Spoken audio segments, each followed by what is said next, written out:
Gazing across the rolling terrain of the cemetery, I realized how appropriate a place like Spring Grove is for the deceased to do what I assume the dead desire most, to rest in peace.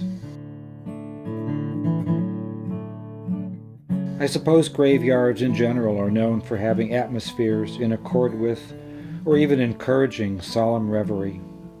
But this one in particular seems to me to be at such a height of serenity, all others simply fall short. A fact only emphasized by that cloudless Sunday afternoon in June, on that Father's Day. In what seemed to be a slightly bizarre counterpoint to what those grass-covered acres represented, I can't remember ever seeing so many living, breathing birds and squirrels and hares and other vibrant creatures, all of them completely unaware of the significance we humans attach to those stone and marble blocks they dart around, likely unaware of the concept of death altogether. Wouldn't that be nice? It is on a marble bench where I sit, an overly expensive and extravagant tribute to a man or woman's existence, a lifetime of experiences culminated in a few lines of chiseled letters on glossy rock. From this vantage point, I can see hundreds of markers, sculptures, and gravestones, each with their own stories.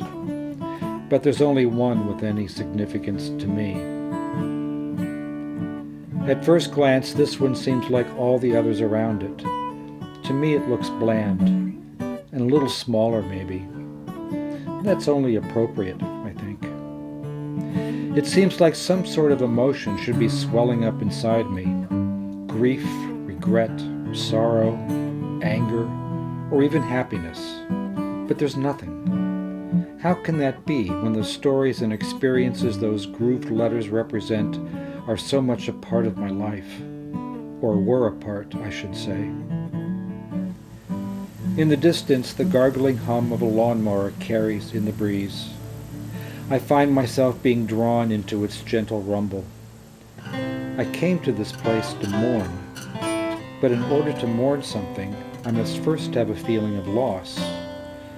So it was there on that bench where I sat in my introspective haze, trying to determine what, if anything, I'd lost.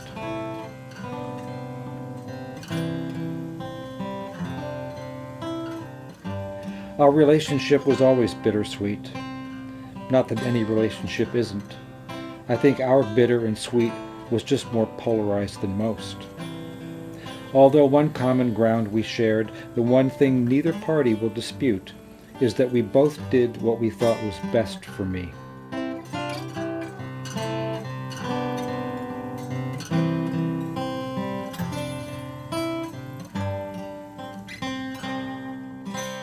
It still boggles my mind how polluted a person's judgment can be. But sure enough, he would dig me into one hole after another. Each one was promised to be my true path to success and happiness.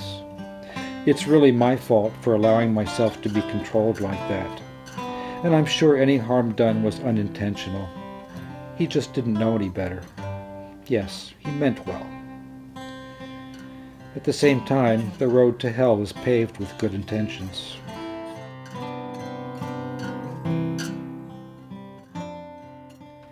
In 1999, I was in my mid-teens. Already no stranger to the juvenile detention center, silly things like school and work didn't take up too much space in my day planner. It's tough to schedule that stuff around important activities like stealing and partying.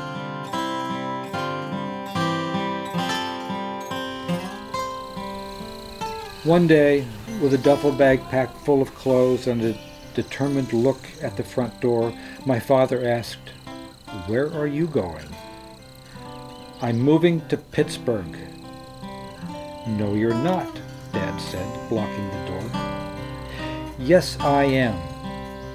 A very educated retort, I know, but what do you expect from a rebellious teenager? There was a short foot chase around the house until downstairs in the basement, halfway out the back door, Dad caught up. A wrestling match ensued. Today, in similar circumstances, things may have had different results, but Pops didn't have too much trouble then. "Let me go." "No." "I'm not living here anymore. Let me go." "No," Dad said.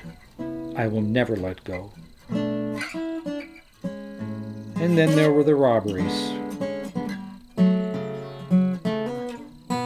What was supposed to be an exciting way to spend Monday night turned out to be nothing more than a forfeiture of 3 years of my life. Seeming to be a figure either directly or spiritually present in every major happening of my life, true to form, Pops was there in the hours after my arrest. The officers told him he could come down to the station to visit with me before I was booked.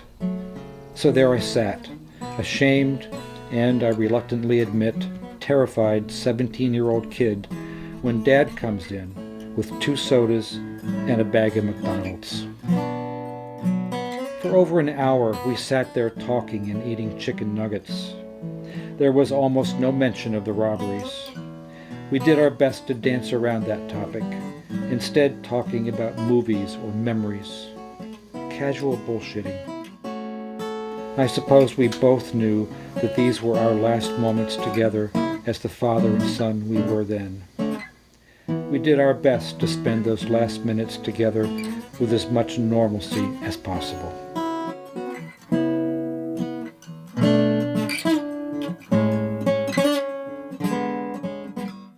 I was born in 1984. Sometime in 1989, a little boy was being dropped off by his father at daycare. Every morning, that boy would get out of the car and run as fast as he could to the window in time to watch his dad drive off. 5 days a week, that kid would zoom to that window and smile as 5 days a week his dad would smile back at him and wave goodbye. Until one day, he didn't. No smile, no wave, not even a glance. And so as that car pulled back into traffic, there was a little boy who had just realized that his father no longer loved or wanted him, and who had just been abandoned in this daycare, where he would spend the rest of his youth eating canned peas and Wonder Bread. When asked by a woman why he was crying so hard, it must have seemed a little confusing to hear, "He didn't wave," as a response. Behind me, the once distant lawnmower crested the small hill where I sat, the shrill chugging of its engine pulling me back to the present. Refocusing my eyes, I read the name on that slightly inadequate gravestone one more time. What had I been thinking about? Oh yeah, loss, mourning. As connected as we were for so long, I feel no loss. No more than I would feel the loss of a virus purged from my body. And after being such a poison to my well-being, maybe that's truly what has happened, a sickness cured. Rising from my bench's cool stone, I walk to the grave and look one last time at the name neatly scribed on the molded concrete. Whitney Smith, it reads. For all our memories, there is no longing for what lies buried in the earth where I stand. The impulsiveness that steals and lies, the brashness that scorns a loving father, the childishness that feels abandonment. It is all better off laid to rest here in the ground. The rest of me turns and walks away. I've got to meet up with my father and have lunch. It's Father's Day, after all.